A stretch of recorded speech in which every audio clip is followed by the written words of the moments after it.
Hey, just a warning. While Fuller House is a family show, the Fullest House podcast is not.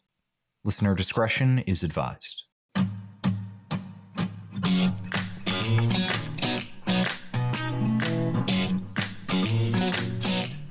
Hello and welcome to the Fullest House podcast, where Uncle Jesse is having a bad time.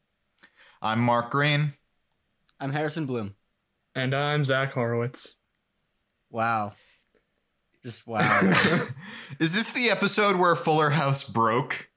I mean, maybe not Fuller House as a whole, but definitely the episode where Uncle Jesse broke. Uncle Jesse breaks. Yeah. I would argue that the show as a whole kind of breaks, and I'm excited to see if it can pick the pieces back up again. You know what? No. Thinking back about this episode, no, this is where Fuller House broke. Yeah. A lot of things broke here. I mean, wow. Just wow. It's the only thing I've said so far. Just wow. I know, dear listener, you're not going to believe us because all the time we're like, oh, this fucking episode. But it's just so many things happen in this episode where you're like, What the fuck is going on? The Fuller House as a whole is like a very what the fuck show, but this episode specifically is absolutely insane. Fuller House is a what the fuck show in a really subtle way, where it's just sort of like bizarre. It doesn't quite gel into one thing that works. This episode very overtly has you like covering your face, trying to avert your eyes from any the mess. sense of subtlety is thrown right out the fucking window. Yeah. Gosh. Yeah. So where do we even begin with this? We begin very well with our two favorite boys. Oh, right. Yeah. Fernando and Jimmy. Fernando and Jimothy Gibbler. Neither of which live in this house. Yeah. I did want to talk about that. They're cooking in DJ's house, which it's not their house. It's not. They have a there. house with a kitchen. If they go to DJ's house, they have to take the food back. Why not just cook in your house? Well, the real reason is because the whole point of this episode is the big reveal of the Gibbler house, so we can't already be in the Gibbler house. Yeah. Also, I assume they don't want to make another set. I got something to mention here, Mark. Go ahead. About the Gibbler house. I might be getting a little bit ahead of myself here, but we do see the inside of the Gibbler house for the first time ever. And according to IMDb, the Gibbler house is just a redress of the Tanner/Fuller house, but with the camera image reverse. I knew it! I was going to say that while we were watching the episode. I was like, wait, the fuck. They have the staircase, they have the big alcove. It's the same house, but they redressed You're right! It's the same house! Eagle-eyed viewers may also notice, like what Mark said, Stephanie's and Fernando's parts changing sides from scene to scene, as well as the front door, stairs, and nook and kitchen door being reversed. Also, you may also notice, I said also a lot there, but Stephanie's broken leg switches from her left leg to her right leg. They couldn't even put it on the opposite leg if they knew they were flipping it. I'm assuming they just took the set, redecorated it, and then did and it flipped there, it in and then post. just flipped the image. What the fuck? Yeah. Well, no, if her cast is on the opposite leg, that's exactly what they did. The only reason I didn't, during the episode, say, is this just the same house with different decorations, is because I was like, well, everything's on the wrong side. But no, apparently they just fucking flipped it in post, and they tricked me. That's horrible. Me. Yeah, so when we watch the episodes, I usually go to IMDb to look through and see if there's any fun trivia, and I found this episode, for example, there was that, which was absolutely fucking insane. And I looked it up before we had even started the episode, and I told them, I was like, guys, there's a really good piece of IMDb trivia here, and I think I delivered. That's the I for a second I thought you were going to say, and that wasn't even the really good bit of trivia, and I was going to that was the really good bit. Could you imagine if there was something better than that? I think honestly, that's incredible. I think this is up there with the staring into the camera scene from the pilot episode going for 5 minutes in real time. And I don't mean to be like, you share that absolutely shattering piece of information with us, and I'm like, I knew it. You're not surprising me because you're surprising me because I was like, well, that's too stupid for them to have done. They messed it up with the cast. They couldn't put her cast on the opposite leg. It's such an easy, put it on the opposite leg, and then because you know you're going to flip it. Well, wasn't Jodie Sweeten's leg was broken in real life? That's true. That's true. Yeah. Oh, that's right. Yeah, they couldn't give her a different cast, or they'd have to like spend a lot to hide the actual broken leg. That's true. That's true. It's not a fake Yeah. broken leg. Okay, maybe my anger is. I'm still kind of upset about this. Oh no, it's so stupid, and I love it. I'm God. upset, but also vindicated because I knew it, but something was off. Yeah, like I know I probably got ahead of myself there, and it might have been better to put that up like when we start talking about the scenes that take place inside the Gibbler house. But you gave me such a good opportunity because you were like, "Oh no, I don't think they wanted to buy another set. No, they wouldn't have wanted to do that." And I'm like, Nope, they didn't. Well, they didn't. You're right. They just straight up flipped it. And again, and I don't mean to just keep repeating this, I kind of clocked it, but I was like, no. And Zach, you've shattered my reality. As I usually do. I saw the staircase and I saw everything and I was like, wait a minute. Oh man, how do we go back into normal life after this? This is like when Thanos snapped in Avengers Infinity War. Everything is different now. Yes, this is the Thanos snap and not another large historical event. Yeah, Fernando and Jimmy are cooking in DJ's house because they're having a housewarming in this monster mirror world. And they decided to use DJ's kitchen, which, like, if they flipped the living room, they could have flipped the kitchen as well. I think they probably figured that if they did it with every room, it would get to be too much. That's fair. Like, I get we redress the living room a lot and flip it, and a lot of people wouldn't clock it. I didn't. But if you did the living room and the kitchen, I think maybe then it would get to be a little too much. Too obvious. I think that, well, they also needed to have this amazing scene in which DJ says, "Get the fuck out of my house." But isn't that every scene with DJ and Yeah, we have Pretty much. We have a running theme of DJ just being like, "Why are you in my house?" She's turning into her father because Fernando is the Kimmy Gibbler of this DJ's show. just like, "Why are you in my house?" Meanwhile, she doesn't lock the door. That's right. That's true. DJ, if you didn't want Fernando and Jimmy sneaking in, the door should not always be open. This show, man. She needs to build a wall around her house made of Legos. Harrison, once again, we are getting ahead of ourselves.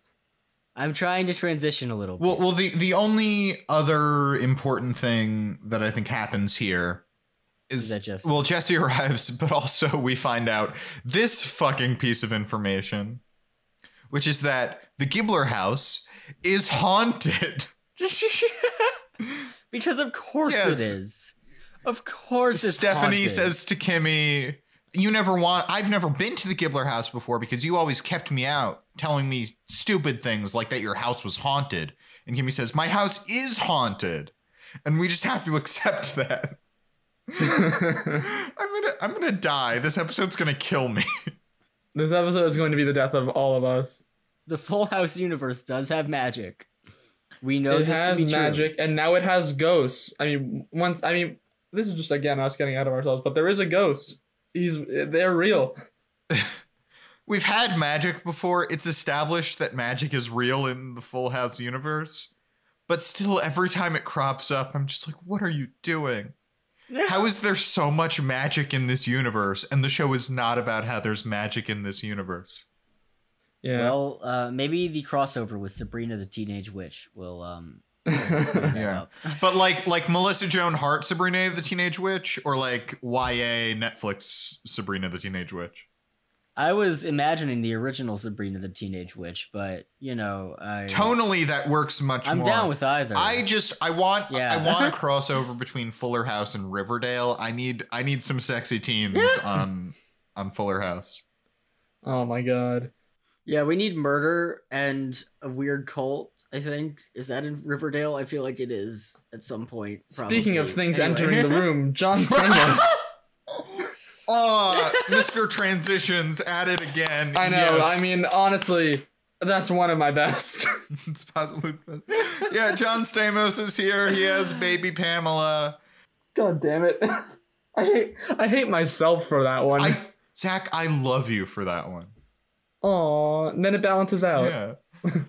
As all things should be. Becky's in New York. She was demanding In this prison. Yes, in prison, most likely. She was demanding this baby, yet every time we see the baby, she is nowhere to be found. To be fair, it is very hard to parent from prison. Ayo. There, we did a Lori Loughlin joke. Shitting on Lori Loughlin. The kids come out, and I do want to note that when all the kids come out, Jesse refers to them as small, medium, large, and pneumonia. Ramona is pneumonia, and there's a hilarious bit where Uncle Jesse struggles to say her name, which is racist, question mark? It definitely came across that way to me. Yeah. I mean, just putting a tilde over the I M. don't know. I'm just not going to touch that. Well, I mean, it was a joke about pneumonia, and then he keeps going Ramonia. Ramon is a common Yeah, name. I Uncle really, Jesse is very strange. That's why I say racist question mark. Yeah, I guess so. That's right. He's already broken. This episode breaks him further, but he walks in broken. We did not see his mental state before he came here. Yes. You see, he was like trying to like change a diaper, but he slipped and he hit his head on the crib, and so he just has a massive concussion walking in. Oh, that would explain so much about this episode, that Jesse just has a concussion the whole time. He can no longer pronounce Ramona's name right. He is incapable of doing literally anything, as we'll see. Don't want to get too much ahead of myself. Well, the next scene, we do have him, and nothing much happens in this scene, but I do think it's noteworthy because Ramona comes to Uncle Jesse and she needs advice. She says, pretend you're a cute guy. And he goes like, hey, I am a cute guy, Ramona. And it's like, you're in your 50s. She's 14. Let it go. You know what she means, you ass. Please let this tired joke go. But she humors him and says, pretend you're a young guy. And he's like, huh? And it's like, you're in your 50s. It's not any commentary on like the quality of person you are, but you're not a young guy anymore. You've raised 2 adult children and are raising a new one. Let's stop pretending, Uncle Jesse. He's a silver fox. He should own it. Just get over it. And then that scene just kind of ends, right? No, she asks for hair advice, and he says he can give her a perm. Oh, right. He goes through all of his different hairstyles over the years. Which are all just Photoshop pictures of the himself. same picture, Photoshopped with different hair. Yeah. And they look terrible.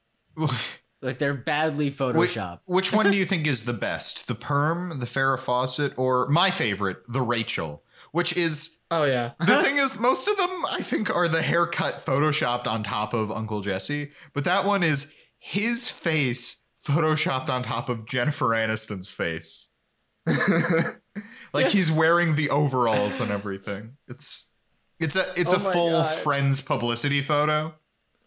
Oh, that's so strange. Yeah. But like Jesse's just been babysitting all the kids and goes absolutely fucking crazy. Yeah. Max and J Money are mad at each other. He tries to fix that and it doesn't work. But also, wait, that's never really even explained why they're mad at each other, right? Like in the first place. Is it just they're brothers? They're arguing, whatever. They're brothers. They have to share a room. They're arguing. I think J Money knocks over some of Max's toys or something. Oh like yeah, that. no. Max makes a little dinosaur village on J Money's bed, and J Money's like, "Yo, what the fuck? This is my bed." Yeah. So he destroys the dinosaur village. Although the degree to which they start fighting, just the intensity of all of it, like if these two were left unchecked, they would have destroyed the world already. Okay. Well, all right. I feel like this is my area of expertise, seeing as I'm the only person here who has brothers. That's true. That is entirely what it's like. Yeah. From an outsider perspective, it's just like, thank God they have all these adults around, because if no one had fixed their past fights, like someone would be dead. Oh, yes. Like legitimately. That is how it is. Can I ask you guys maybe a creative question? Go for it. Could you pitch me your like post-apocalyptic dystopian J Money Max story? Because I think You're really putting me on the spot here. I think we subvert it. Like Max is definitely the one who would be the supervillain. So I think we have J Money as this dark lord who's taken over the world. Max is leading the freedom fighter resistance. Oh, Wait, I thought okay. I was thinking more so like the opposite, because I thought you said Max was going to be the supervillain. So Max is like this. I would. Well, that's why I'm saying this is a subversion. This is what I'm saying. It's a subversion. I was saying Max is already so supervillain, so we flip it on its head. I think my idea is we make him the anti-hero. You know, there's a very established set of tropes with apocalypse movies. So I think it should begin with J Money being bitten by a zombie, because of course he's the first to go. And he starts like Definitely. He attacks the family, and Max whips out like a shotgun and shoots him, and he dies. And then years later in the future, Max is like, he's like a loner. He's like a gruff loner, and he has to protect an equally stupid child who is like the cure for the zombie apocalypse. Yeah. And they travel across the country together like the road. Yeah. So I'm just ripping off The Last of Us. well, can I just say one thing? Okay. Because I love it. I just want to say, I want it to be very clear. We cut to like 10 years later. Max is still played by Elias Harbinger. He's still like 8 years old, but he has a beard and an eye patch. Yes. He's still 8 years old, but grizzled loner.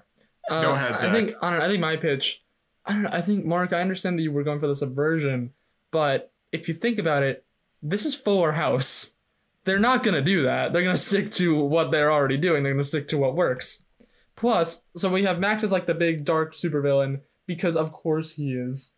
He's a small child with that much power. And we have J Money leading the freedom fighter resistance, and because we also have, from the previous episode, we can bring in like his friends. We can bring in Rocky to be a part of the freedom fighters. Yeah. Yes. It's just a fun little cast of people. J Money is not the leader of the freedom fighters. No, Rocky is 100% the leader of the freedom fighters. Well, no. It's like one of those things where it's like J Money is like the leader. And like, I put air quotes around leader. I know I did like a visual gag. I don't know. He's like the leader, air quotes. So like people say like, oh, he's the leader, but in reality, Rocky's the one who is actually making all the decisions. Yeah, it's a really misogynistic thing where it's like Rocky will say something and no one's listening, and then J Money will say the exact same thing and everyone's like, yeah, we'll do that. I was thinking more along the lines of like J Money is the leader so that like his ego is fulfilled. It's just no. I know you're saying he's the real power. I'm just saying I can imagine that scene where it's like, maybe we should ambush them. No, as we're listening to J Money. J Money, what do you do? Well, I think maybe we should ambush them. Yeah, yeah, exactly. J Money, you're a genius. Okay, I wanted to get a silly bit in, but I feel like Tyler's gonna kill us if we spend more time. I think Ramona is also a part of the freedom fighters. Yes, she is. I enjoyed this conversation very much. We're still on this. I was trying to move us on, but I don't care. Sorry. I'm sorry. I just thought of that, and I was like, I need to ask. Ramona is a part of the freedom fighters. I guess Lola is too, as like the love interest, and Popko. Yeah, but well, it's like a YA thing. It's a love triangle. Lola, Rocky, J Money. Yes. Right.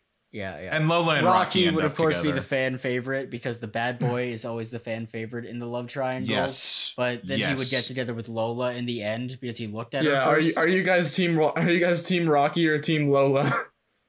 Oh, definitely team Rocky, but like team Rocky. But God, Lola looked at him first, so tropes dictate he would have to get with her. She called dibs. I do think we should move on in a second, but do we have ship names for Rocky, J Money, and then Lola and J Money? Rock Money. Rock Money. Rock Money. Yeah, definitely. And Low Money. Low Money. Low Money. Anyway, then I'm glad we just had that bit of craziness, because I think the next thing that happens is we arrive at the Gibbler house. And also Matt is there. He hasn't shown up earlier in the episode, but he's just there now. I love, it's not even in the first shot, but it's like, it's all of them arriving, and then it cuts to a reaction, like Stephanie has a line and Matt's in the background. And Zach, I think both you and I went, oh look, Matt's here. Yeah, like, so they get there, there's like a clown doorbell, and DJ's like, oh, remember the thing we used to do? And they do like a little dance number because the doorbell plays like a little song. And it cuts to a reaction shot of Stephanie and Matt, and I was like, oh, hey, Matt's here. Yeah, I don't think you spent enough time on that. The doorbell to the Gibbler house is a clown head. Yes. Yeah. And it plays circus music when you ring it. The moment I saw that, I wanted it to be like a weird time-honored Gibbler tradition, like it was their guardian spirit or something like that. But no, it's just a doorbell. It's actually made from Kimmy Gibbler's great-grandfather's head. Yes. His bones were carved into the shape of a clown. Grandpappy Gibbler. I like that you. I like that you say yes. That it's. They carved his head into a clown head. Yeah. They didn't just take his head and make it look like a clown. Yeah. Yeah, maybe I overthought that a bit. Honestly, like, my favorite part of that entire thing is just the fact that Matt is just there for no... Like, he just shows up with no warning whatsoever. Yeah. It's been a while since we've seen Matt, right? Also, keep in mind, this season feels like it's taking forever to get through. This is I'm episode loving it. 5 of season 3. Yeah. We sat down to record the last episode, and I was like, we're surely at least halfway through the season. And it's like episode 4, and I'm like, what the fuck? We've surely watched more of season 3 than that. 3 episodes, it feels like everything has happened. Yes. That's the thing about Fuller House, is that it feels like everything happens, but simultaneously nothing happens. And that's every episode. That's true. Oh my gosh, that's the biggest thing about this show. If you need to explain this show to anybody, just tell them every episode and every season, everything happens, but also nothing happens. Yes. Yeah. I am gonna apologize in advance. There's so much shit that goes on and is going on with the Gibbler house that I could not make a note of everything crazy happening in the Gibbler house. Yeah. Well, I mean, it's just like, so you take the Fuller/Tanner house, like the main living room area. You take that, you just make it into like a carnival.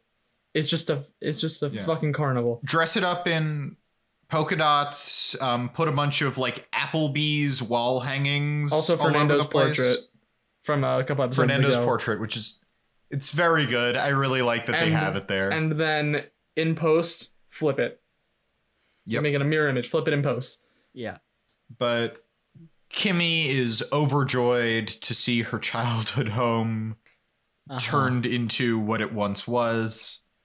She sits down, and her dad's farting chair is intact. It's a chair that you sit on it, and it farts. And also Fernando sits down, and her mom's farting chair is intact. I already explained what her dad's farting chair is, so I assume you can figure it out. This is peak comedy. This is just... like, it explains so much. The world building in this episode is insane. The Gibbler family tree is revealed in all its glory. I was going to say, seeing the house she grew up in, it's actually a wonder Kimmy Gibbler is as normal as she is. But I do think the more accurate thing is, no, this goes a long way to explaining Kimmy Gibbler. Also Jimmy as well, because Jimmy also grew up in that house. Yeah, I was going to say, I do think Jimmy is oddly normal for someone who grew up in this house. He's real stupid, but he's not like a complete psychopath. There's also another scene where it is determined that the Gibblers had a really weird way of punishing their children when they acted up, which is they have a Velcro wall, and they'd have, for timeout, they'd stick their kids to the wall and then leave for Napa. Yep. Good parents. Just good parents. Speaking of good parenting. Well, I was going to say also very important, actually, is Steph makes some comment about like, oh, is the ghost here? And Matt immediately goes, the ghost? Ghost. He doesn't use those words, but that's his. We learn that Matt is deathly afraid of ghosts. Yes, this is the point in the episode in which Matt becomes the best character. Yes. It was so great. It was. Woof. He is the best. He's so because good. He's afraid of ghosts. His phobia, his greatest fear, the peak of his character development. I feel like Matt is finally embracing the true sad boy within him. Like, I feel like all the adult men are just the saddest boys in this show. And I feel like the main exception to that throughout the series has been Matt, who's just usually been like a pretty normal dude. Yeah. But this begins his metamorphosis from a normal man to a beautiful, beautiful sad boy. It is glorious. He's going to exit his cocoon as a sad butterfly. His body is a changing. All along we thought he was the ugly normal duck, but now we found out he is a beautiful sad swan. So he's afraid of ghosts. Which sucks for him. There's a ghost in this house. Mr. Mushnick. What is the story of Mr. Muchnip? I don't think that's ever He's explained. dead and he lives in the Gibbler house. Yeah, I don't think it's explained. I think he's just the ghost that lives in their house. You are asking too much of this episode. I'd like to think they invited a psychic over, and the psychic came and did its normal shtick or whatever, and they started asking questions that were too specific, like what's his name, what's his backstory, what's his life, and the psychic was just like, his name is Mr. Muchnip. He's a ghost who likes farting chairs. Make sure you buy. His plenty name of is those. Regular Al. Regular Well, it's me, Al. Regular Al. It's a Beloved throwback. character, I'm back. It's a throwback. I'm back, I'm Regular Al. Hey, Regular Al. Hi. Why did you haunt the Gibbler house? Oh, no reason. It seemed like something that my nemesis, Weird Al, wasn't doing. You see, Weird Al is a human man and not a ghost, so that means that I am a ghost. Ah, yes. Yeah. Things get very confusing when you define yourself in opposition to someone else. Anyway, I'm off to do more haunting and perform covers instead of parody versions of songs.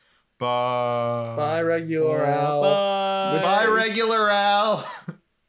This brings us back to the Uncle Jesse plot, because things are going fucking crazy in the Tanner/Fuller house. He cannot get those babies to relax. No. These babies were at their peak today. They were just going fucking wild. They're just jumping all over the place. And then this is the moment where we knew the show had broken. yes. Because strange Gibbler house, fine, that's one thing. This is when the show breaks. Is that he goes into Max and J Money's room. And Zach, do you want to tell us what happens? What he finds? Oh, I'd love to. He comes in and realizes there's a giant Lego wall separating Max and J Money's side of the room. And and you may be asking, why is there a giant Lego wall between Max and J Money's side of the room? To which Max responds, I wanted to make my room great again. That's some topical humor. Not topical now because he's not president anymore, Hey-o. assholes. Hey-o. Yeah. Yay. Woo! Why is Max always the one who makes the political jokes? Because Max is a supervillain. Oh. He's part of Yeah. the deep state. Yes. Yep. Which is why J Money and his group of friends need to form a group of freedom fighters. Yes! Yes. That's our spinoff. It's our spinoff. He built a Lego barricade around J Money surprisingly quickly. Yeah. And the part to me that I'm just now noticing that's very strange is that J Money didn't notice until after it was completed. Yeah, well, I think He's a J Money very said, deep I sleeper. fell asleep. No, I think he said And he was, then I he was woke up- doing homework or something like that. Oh. What? And it's I don't know, I feel like, I mean, if you're asleep, that's one thing, but if Yeah. you're doing homework or something, I feel like you notice out the corner of your eye that someone's building this Lego wall. That Max is building this Lego wall that's taller than he is. Zach, not when you're on the amount of ADHD medication that J Money needs to get that homework done. He had no peripheral vision. He was staring at his paper. I was gonna say that's a good point, but it's J Money. Yeah. And I did think the line was like I was doing homework and so I fell asleep and then I woke up and there was a wall around me. But you could be absolutely right. I would not put it past J Money to just not notice very obvious things going on. And then he breaks through the wall and is like, in a feat of strength, he's gonna break through this Lego wall, and he does. And Uncle Jesse's like, it's made of Legos, you idiot. It was easy. Way to tear J Money down, Uncle Jesse. Uncle Jesse threatens to separate the two of them, and J Money's like, good, do it. And so he puts J Money with the babies. Yeah, I don't know. Why does Max get the room to himself? Why does Max get the room? I mean, I don't like Max, not to like place blame, and I know I'm biased because I love our sad boy so much, but it's like Max encroached on J Money's bed with his dinosaur village. Max built the wall around J Money. Why is J Money getting punished? It's a good question. That's a very good question. Hashtag J Money did nothing wrong. He's been exiled from his room, so he must form a team of freedom fighters, including the babies, to take his room back. But wait, if J Money's in his room and Max is in his room, then who's driving the bus? It's that. It's just fun to do. It is. It's my favorite bit for no reason, and I just do it all the time for no reason. So, but anyway, then Ramona walks in. She's got curlers in her hair because Jesse forgot to tell her what to do next. And guys, I bet her hair is gonna be pretty messed up. Oh, really? Yeah. You think that the thing will go wrong? In the words of Uncle Jesse later in the episode, you think? Oh, that should be somebody's graduation quote. You think, Uncle Jesse? John Stamos. No, Uncle Jesse specifically. Yeah. But yeah, then we cut back to the Gibbler house where they're eating cotton candy on the cob. Ugh. I mean, I guess that's just cotton candy. Yeah, but it's what you doing? What you doing there? Also, surprisingly bland meal. No appetizers, no main course, no dessert. Yeah. It's just cotton candy. It goes a long way to explaining why Kimmy is the way she is. It's just cotton candy shaped like corn on the cob, and they eat it like corn on the cob. And it's just like, I don't know, why? We do also find out the reason why Kimmy's parents moved away, which is that around the time of Y2K, they built a bunker, and they've been living in it ever since. And they explain they'd be so crushed to find out that the apocalypse never happened. And Jimmy says that's why we never told them. So they've just been living in the bunker. So they're still living in a bunker. It's the best world building. Yeah. They think the world has ended. They think everybody is dead. They think their son and daughter are dead. For all they know, the world has ended, and Max has taken control of the remnants of the world, and J Money has to get a band of his friends together. Oh no! As a ragtag group of freedom fighters. Mark, now you're getting it. I am. I've gone to your side. I think there's just more possibilities with J Money's cast of characters. It is weird how I feel like there are a lot more characters associated with J Money than Max. Like, Max has Rose and there's his nemesis Taylor, but Max doesn't have any friends. Yeah, it's weird. He has no allies. He only has J Money and Fernando. That's what drove him to take over the world. Yeah.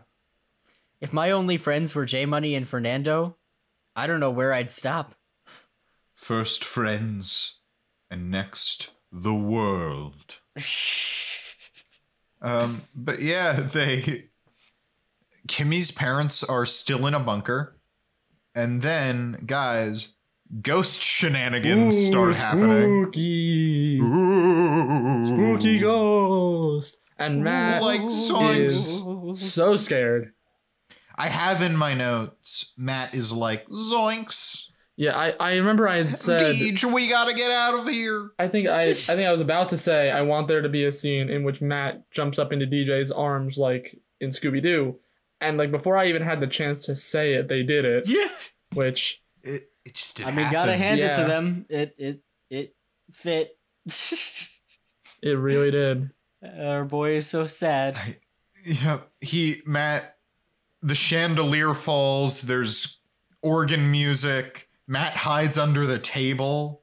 He explains he's looking for his contact lens. DJ says, Matt, you don't wear contact lenses. He says, all right, I was looking for my courage. And this is maybe for me, just on a character level, the least believable part of the episode. Stephanie just kind of goes, oh, Kimmy, you weren't lying. There is a ghost in your house. Let's make up. Yeah, I was gonna say, I was about to say, Kimmy and Stephanie make up, and I had completely forgotten why. I was like, yeah, I mean, the ghost stuff happens, and then all of a sudden they're just like friends again, and I completely forgot because it's almost too stupid. Yeah, it is kind of just like, Kimmy, I guess you weren't lying about having a ghost. They do talk a little bit about like Steph's insecurities as a child about being like the tag along little sister, to which they Tef agree. Says, they are. She is, but yeah. You made me feel like the tag along little sister nobody wanted around, and Kimmy's like, but now you're the tag along little sister that we do want around, and she's like, well, I guess I forgive you. Yeah, and they hug, and Jimmy. I was gonna say, and then we get to the greatest part of this episode. And DJ's like, what were you talking about? And Jimmy explains in maybe one of the best lines of the series. All right. Jimmy says, DJ, you told me to do this. And she says, no, I didn't. He says, excuse me, but you wanted Kimmy and Steph to stop arguing, so obviously you wanted me to create the illusion of a ghost using an elaborate series of pulleys, levers, and electronic devices. Duh. We were all caught so off guard by that. We lost our fucking shit. We burst out laughing. It was so good. It got us so good. Jimmy is a Scooby-Doo villain. This is why we love Jimmy Gibbler. He's so good. But then, so good. After that happens, more ghost stuff happens. And they're like, Jimmy, we get it. You don't have to keep doing it anymore. And Jimmy's like, wait, that's not me. It's a real ghost. No! So there are ghosts confirmed. And Matt screams the biggest scream that has ever been screamed. And Fernando has a line that I do appreciate where he says, I'm starting to realize why this house was so cheap. I also want to point out, somehow during all the craziness of the ghost, Fernando has been stuck on the wall upside down. Yep. It's, well, what is going on? Oh, man. And by the way, I mean, I would save it, but I think this is significant. This is the last scene in the Gibbler house. Yeah. Oh, yeah. They never bring it up again. This is how they leave all of it. You're right. Which means that there is a ghost in the Gibbler house. Yeah. It really is haunted. Mr. Muchnick is there. Yeah. That's the weird thing. There's a real ghost. There's a ghost. There's no resolution to this plot line. The plot line that arguably of them all needs the most resolution.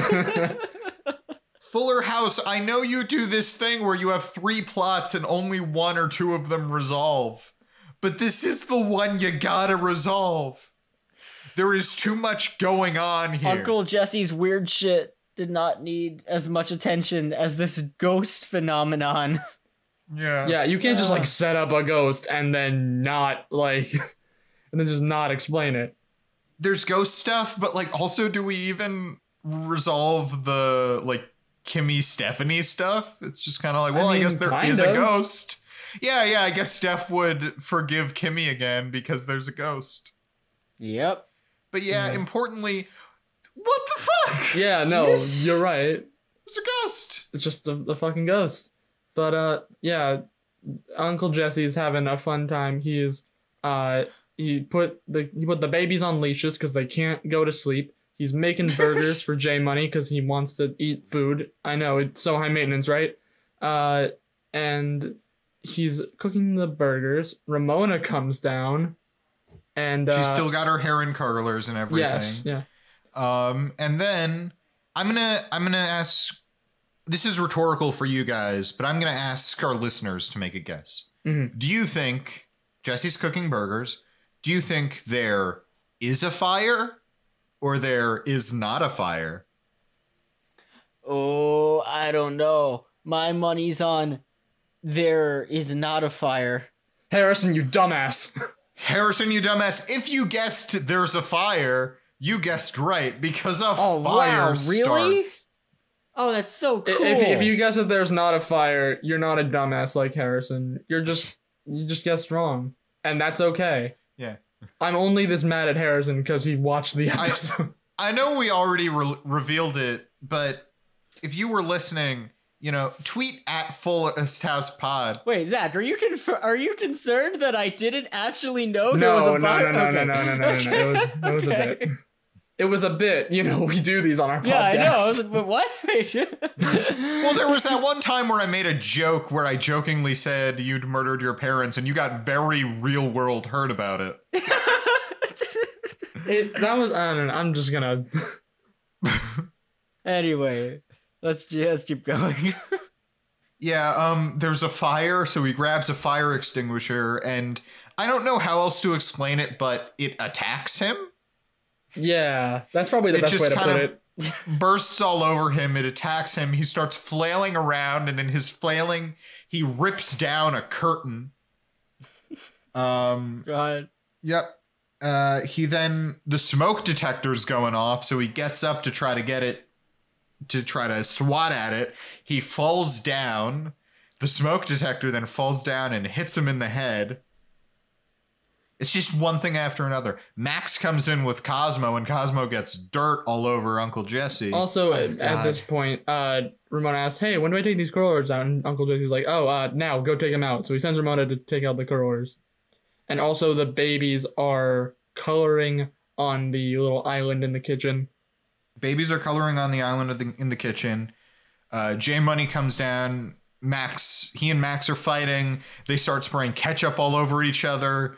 Uncle Jesse grabs the ketchup and starts spraying them at them. Well, because he gets caught in the crossfire, and there's like, he gets caught in the crossfire. Fuck these kids. He uses a duck statue thing to put out the fire. He puts it on top of it, and it smothers the fire. Mm-hmm.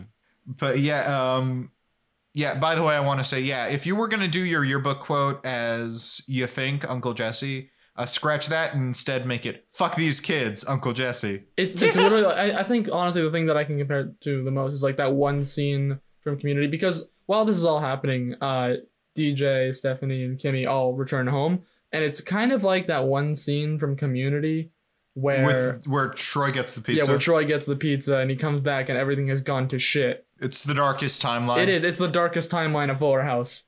I will say that in Community, though, it's like this Rube Goldberg machine of all these things we've set up that one leads to another and suddenly there's chaos. And here it's just, Uncle Jesse's just real bad at this, I guess. He's having a bad day. It's at this moment that the rest of the adults come home. He witnesses him spraying ketchup at two small boys, running around the kitchen while babies are drawing on the kitchen with crayons. And also Ramona comes down and her hair is not good. Nope. It's a big frizzy afro. Yeah. Uncle Jesse ruined it. Is there any going back from hair like that? I don't know. I don't know how perms work. Can you ever fix that? I don't know. Is it like in Legally Blonde where the shower gets rid of the perm and that's the evidence that solves the murder trial? No. I don't know. You're right. This is what's gonna prove Uncle Jesse guilty of murder. But he angrily goes upstairs to fix his hair, because if we know one thing about Uncle Jesse, he likes his hair. He does. Yes. And it's at this point that we notice that there are still 5 minutes left in the episode. Yeah, they like resolve all these plots, and then there's like a bunch of episodes left, so we're like, how the hell does this go from here? And it's just absolute fucking insanity. Yep. I mean, I guess it tones down a bit. It gets kind of repetitive. Jesse finds out he's a good dad because the girls assure him that he has given them many parenting conversations. Yeah, he says, "Am I a bad dad?" And the girls are like, "No." And he's like, "Okay, I trust you." Then he goes to, I feel every time we discuss the actual emotional moments of this show, we're always just like, yeah, I guess they just like make up. Because that is kind of what happens. They're all like, every single one of these, no one really learns a lesson. It's always just like, but you know, even if we're having a fight right now, deep down, we love each other. And they're like, yeah, I guess. And that's how he solves Max and J Money's problem. He doesn't tell them anything about like getting along or any life lessons. He's just sort of like, you're brothers and you love each other. And you got to remember that. And they're like, we do love each other. And they hug, and the day is saved. Yay. Though Ramona's still rocking that Rosanna Dana hair, so I don't know if realizing that we all love each other is going to solve that. Or the fact that there's a ghost. That there's a ghost and Ramona's hair is fucked up, possibly permanently. We're not going to revisit that? Yep. That's why they call it a permanent. I guess Jimmy is okay with the ghost. And yeah, they eventually clear everything up, and Uncle Jesse's like, I used to be so good with kids, now I'm so bad with kids, what am I gonna do? And then he sings his child to sleep with the help of DJ and stuff. Yeah, they sing the Teddy Bear song, which they sing in the original Full House, but it's like an upbeat sort of thing of, oh, baby, won't you be my loving teddy bear? But they say, Uncle Jesse, you gotta slow that down. Make it a slow, bad ballad. And they sing like a really overwrought version of it with these harmonies. Yeah. And it's bad. DJ and Steph are doing like doo-wops in the background.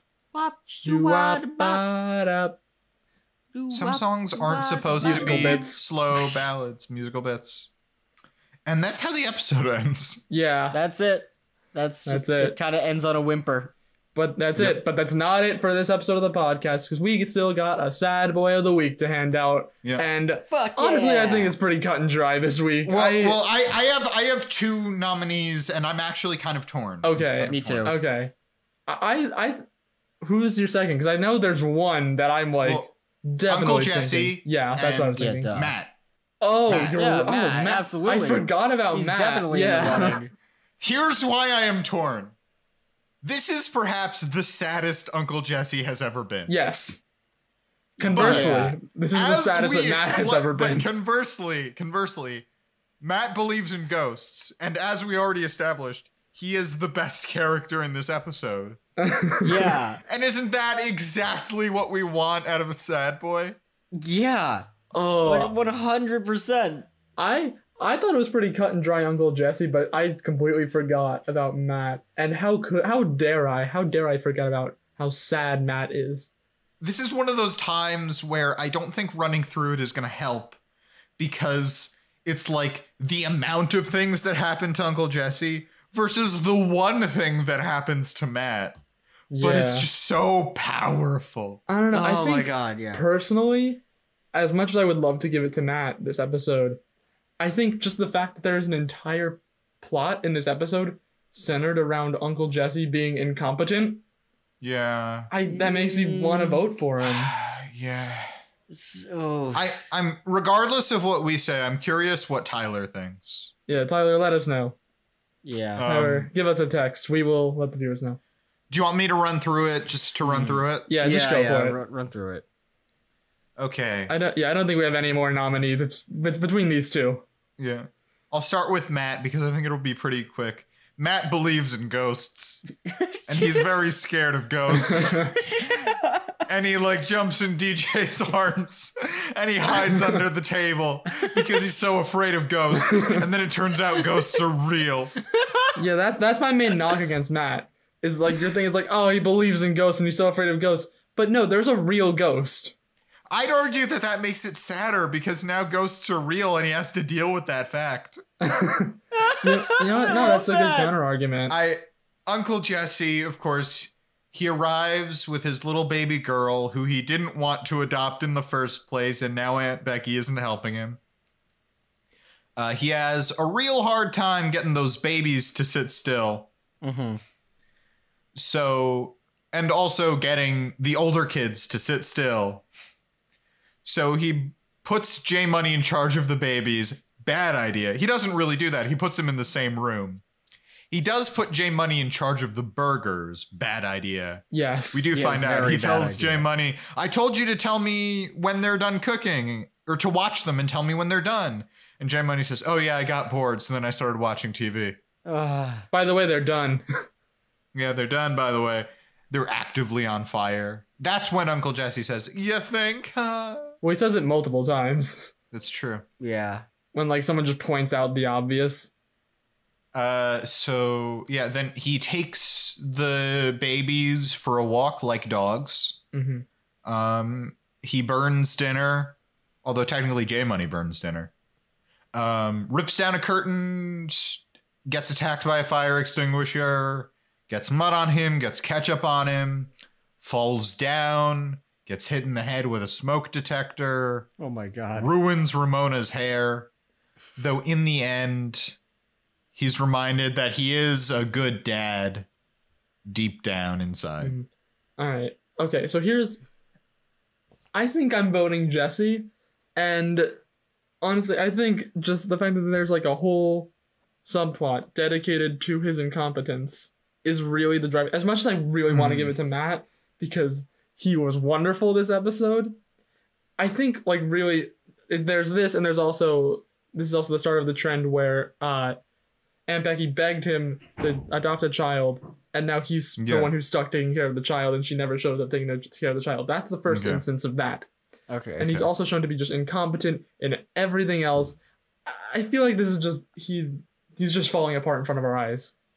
I disagree. I don't think Jesse's as incompetent as we're making him seem. Like, yeah, he is. He fucks up a little bit, but he was also watching like 5 kids, and they're all being absolute shits. I was gonna say that, like, while Uncle Jesse makes a real mess of it, I think I was surprised they didn't have anybody say, like, oh, maybe it was a bad idea to leave one man in charge of 5 kids and a dog. 5 terrible kids and a dog. True. And then honestly, okay, here's the other argument I can give for Matt, is that at least Uncle Jesse is redeemed in the end. Yeah, exactly. Which I was going to say, Zach, I think you make a very good choice in choosing Uncle Jesse. I think he has an extremely strong case. This is maybe the saddest he'll ever be. Yeah, I feel like this is honestly like this might be the closest race we've ever had for Sad Boy of the Week.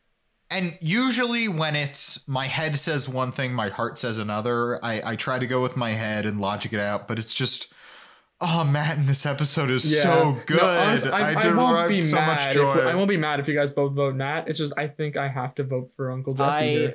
I have to vote for Matt. I think Jesse has a great contender here, but I think Matt's the champ. I think Matt's the champ in this episode. That's entirely only fair. insofar as, like, going into this episode, while we were watching the episode, I was like, oh, Matt and Jesse, it's a 2-man race, but I know Jesse's so much more actively sad. And when you guys started talking about how good Matt was in this episode and how it's him becoming a sad boy, I was like, maybe it is Matt. And I think I have to vote Matt as well. Yeah, no, I'm fine with that. Tyler also voted Matt as well. He actually said, and I quote, did Jesse ever pull a Shaggy jumping into Scooby's arms? I don't think so. This is Matt's episode. And really it is. If Jesse puts up a good fight, it's a very close race between the two. But I think this is Matt's episode. So congratulations to Matt. His first Sad Boy of the Week win, if I am remembering correctly. Sometimes you just have to give it to the one who really embodies what you want out of him. The pure sadness. Oh, yeah. No, like, honestly, I came into this thinking it was like cut and dry. Uncle Jesse wins. Let's move on. But no, you guys convinced me. I'm convinced. Like, I'm not, like, even though I didn't vote for Matt, like, I'm not mad at it. It's a very close race. Good. I'm good. I think that's all I have for this episode. Yeah, it's good for me. All right, so that's it for this episode of the Fullest House podcast. Follow us on social media. We are at Fullest House Pod on Facebook, Twitter, and Instagram. So just keep watching. Please follow us, like us, comment on things, rate us, review us, do all the things because we love you and we like making this show for you. But until next time, I'm Mark Greene. I'm Harrison Bloom. And I'm Zach Horowitz. And until next time, may your houses be fuller and also horrifying fun houses of terror.